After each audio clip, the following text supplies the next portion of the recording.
Hi, I'm John McDunn. I'm the head of research and development for clinical sensors. As Joe said, we live in this building. We've been here for a little over 2 years.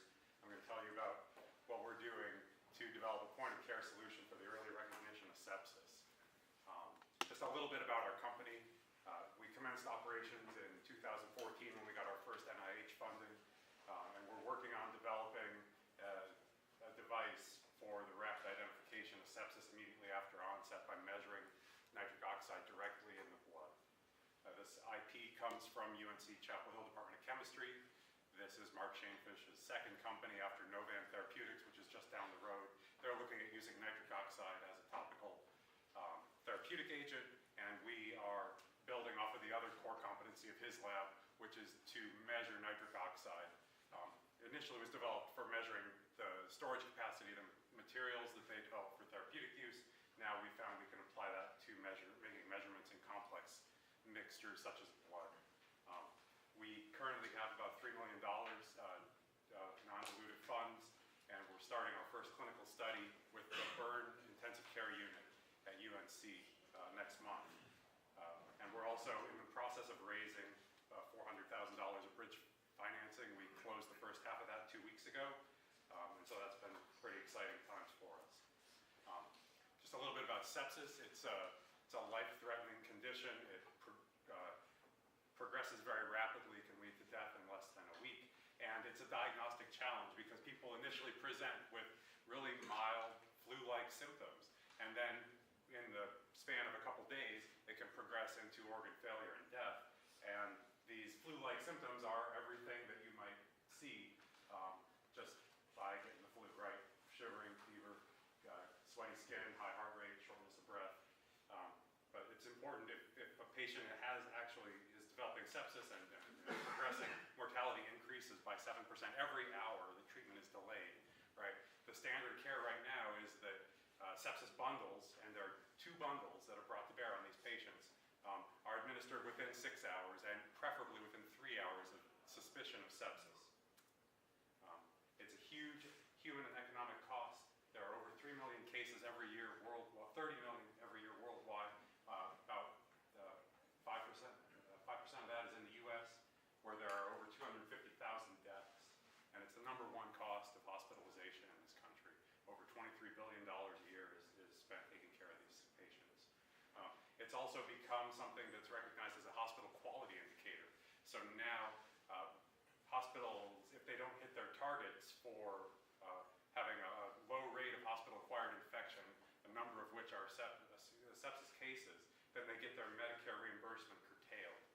Several of the hospitals in this region, everywhere across the country, have their Medicare reimbursements at 97, 98% because they are not meeting their sepsis targets. We know from studies that are 25 years old that nitric oxide is a biomarker of sepsis. There is data from measuring surrogate markers of nitric oxide production that as you go from a healthy state to onset of sepsis and progression of sepsis toward death, nitric oxide increases dramatically. We've tested this hypothesis with our own device in a really quite relevant pig model of ruptured peritonitis, which is something like appendicitis, which can lead to sepsis if it's not controlled. You can see in the septic animals, the blue curve above, it has a shape quite similar. This is 12 pigs total.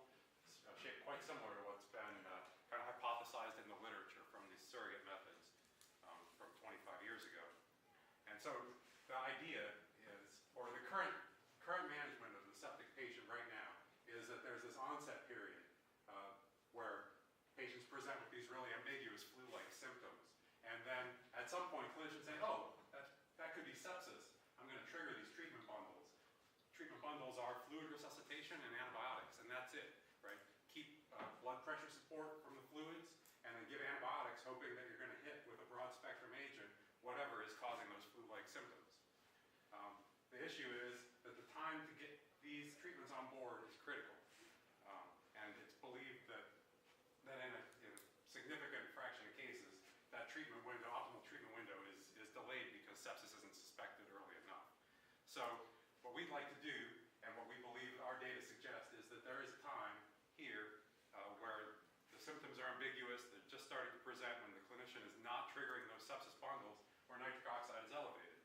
supported by our preclinical work in the pigs that I showed you, in the mice that I didn't show you, and from the literature from clinical cases over 2 decades ago that nitric oxide is elevated. What's also something that we'd like to test in our clinical study is whether, if treatment is successful and on target, that nitric oxide level goes back down, so we can have a marker that's reflective of efficacious care. Why hasn't this been done? Nitric oxide is hard to measure, and it's not used clinically today. And we have developed our technology to solve that problem. We have fast, cheap, and easy to use devices. These little chips here are what's pictured there. And this is a microfluidic device. It's a chamber with a fill volume of about 50 microliters. And we can make a measurement of nitric oxide within 15 seconds of putting blood in this chamber and read that out right back to the physician in a handheld device that can be used for near-patient or point-of-care testing. And this device is ready for the clinical study that we're starting next month. So we've built a great team with Mark Shanefish at UNC being our founder. Philippe Chemla is in the audience. He's been in business development and alliance management for over 2 decades. I've done clinical R&D for over 2 decades, including product development and launch at Metabolon down the road, and Insight Genomics back about 15 years ago. And we've built a world-class advisory board with clinicians who take care of patients in the intensive care unit, with kind of thought leaders in terms of nitric oxide biology and also device commercialization and regulatory folks. Mike Zellin in particular was the 3rd employee at iStat, the lead engineer on their platform, which is now Abbott's point-of-care solution, and they're the market leader in the space. He's retired from Abbott about 1.5 years ago, and he's on our advisory board, which has been just a great addition. So where we're going, we anticipate being able to partner with a leader in blood gas analysis and point-of-care testing, and to adapt our sensors ultimately to someone else's device. On the way, we're working with Technisoft to develop our own handheld device that we can use for our own clinical tests, and if these partnerships are slow to come, that would be our go-to-market strategy with our initial device. We also have been speaking with clinicians, and we see a lot of use for this type of sensor on the hospital floor or in the emergency department, because these are other places where patients aren't as well monitored, but there are still significant complications that can arise, and having some way to more rapidly triage and sort the patients out would be a great benefit.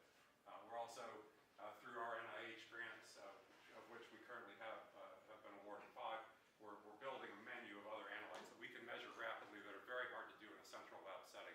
These redox active species that by the time you get the blood drawn, it's got to be on ice, it's sent for a stat test. If it's not run immediately on receipt, it's not going to have a meaningful value because the analytes are gone within half an hour. And so anything where the analyte is unstable on that time scale, we can measure on our device. We have good evidence we can measure a handful of those, and we're continuing to look at opportunities to add analytes there. Where we're going this year, we've got this clinical study with UNC. It's a burn center. The burn center is a center of excellence. It captures patients from a 6-state area. The head of the burn ICU is the co-PI on this grant.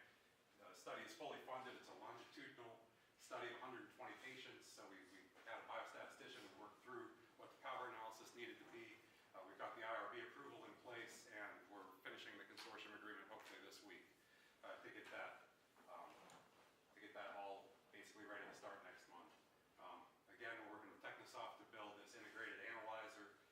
We're continuing to file IP. We've got 2 issued U.S. patents that cover the composition of matter and the device configuration for our current chips. And then as we add content to these or adapt these to other form factors and things, we continue to identify where we can add protection. And we're continuing to talk with partners. I really appreciate your time. We've been funded by a lot of different groups. The Biotech Center recently has awarded us one of these small business research loans, and that's how we're funding the work with Technisoft. And the state matching fund has been just a great thing to have access to, and I guess that's kind of on the chopping block now, but we support it. It's been great for us. Yeah. Thank you all for your time. Any questions for John?